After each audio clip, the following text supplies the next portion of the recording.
It was a bright Saturday afternoon in a small town in Texas, the kind of town where everyone knows each other, and the diner on Main Street is the heart of the community. Families came in for lunch, elderly couples sipped coffee, and teenagers hung out after school. Among them was Emma, a 16-year-old girl who used a wheelchair due to a congenital disability. She had a quiet confidence about her, but she was used to stares and whispers. Today, she rolled into the diner with her notebook, planning to sketch some of the old murals on the walls. Asterisk as she settled into a corner booth.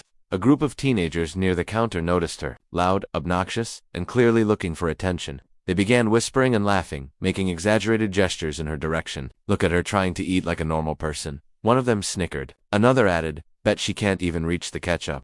Their voices carried across the diner, and Emma could feel the heat rise to her cheeks, but she tried to ignore them. Asterisk, she focused on her sketchpad, pencil moving quickly across the page. The clatter of utensils and the smell of fried food usually brought her a sense of comfort. But today, every laugh felt like it was aimed directly at her. A server passed by, glancing uneasily at the group, but didn't intervene. Other patrons shifted in their seats, uncomfortable, unsure if they should speak up. Asterisk Emma's best friend, Lily, who had come along to keep her company, leaned over and whispered, "Don't let them get to you. They're idiots." Emma nodded, biting her lip. She was used to bullying, but the public humiliation always stung. One of the boys now went further, standing up and leaning across the counter to point at her. "Hey, wheelchair girl, what are you drawing?" "A pity party," he jeered. Laughter erupted again, louder this time. Emma's hands trembled slightly as she held her pencil, but she refused to make eye contact. Asterisk then, something shifted. The diner's door swung open, and the sound of engines rumbled outside. A group of bikers, leather jackets creased from years of wear, helmets tucked under arms, strode in. Their presence was immediate and commanding. The room seemed to pause. Even the jukebox in the corner sounded distant compared to the sudden silence. These were men and women who carried an air of authority, the kind that made you think twice before messing with anyone. Asterisk, the leader. A tall man with a thick beard and a patch emblazoned with a motorcycle club emblem scanned the room. His eyes fell on the table where Emma sat. Without a word, he stepped forward, and the teens who had been mocking her suddenly felt very small. Laughter died on their lips,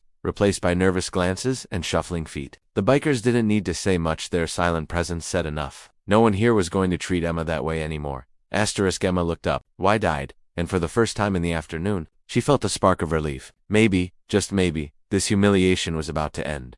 The diner went silent as the bikers approached. The group of teenagers, who had been loud and brazen just moments ago, now shrank back against the counter, their bravado evaporating. The leader, a rugged man named Jack, didn't yell or threaten. He just stood there, arms crossed, eyes sharp and unwavering. The kind of look that made you realize some lines shouldn't be crossed. Asterisk y'all, having fun at someone else's expense? Jack asked calmly, his voice deep, carrying authority without aggression. The teenager stammered, unable to meet his gaze. Emma sat frozen, watching the scene unfold. She could hardly believe the timing the bikers hadn't come to her, and yet their presence felt protective. Almost like an invisible shield had dropped over her. Asterisk, one of the boys, trying to save face, mumbled, We were just joking." Jack shook his head slowly. Jokes that hurt someone? Not funny. Not here. Not ever. He stepped closer, his jacket creaking slightly as he moved. The other bikers fanned out behind him, silent but intimidating. The teens suddenly realized that this wasn't about riding motorcycles or looking tough. This was about respect, and they had none. Asterisk Emma's best friend, Lily, whispered, "They're going to make sure those idiots learn."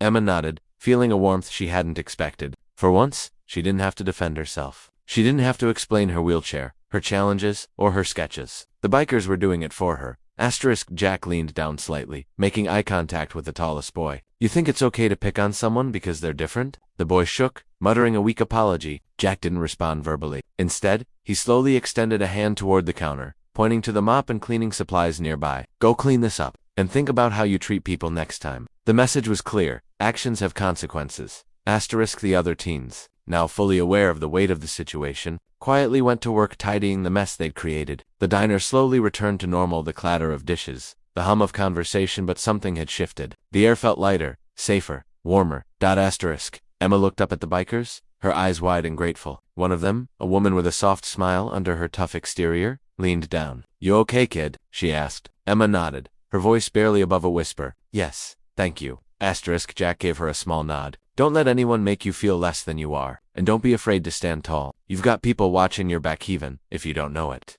Then, just as suddenly as they had arrived, the bikers strode back to the door. Engines roared to life, and in moments, the group had left, leaving the diner buzzing with relief and admiration. Asterisk Emma finally allowed herself to exhale. She looked at Lily, who grinned. "Well," Lily said, I think that just made lunch unforgettable. Emma smiled, feeling a mix of relief and empowerment. The laughter and mocking from earlier no longer had a hold on her. Today, she had learned something important. Sometimes allies come in the most unexpected forms and courage can show up in a pack of leather jackets. Asterisk, asterisk.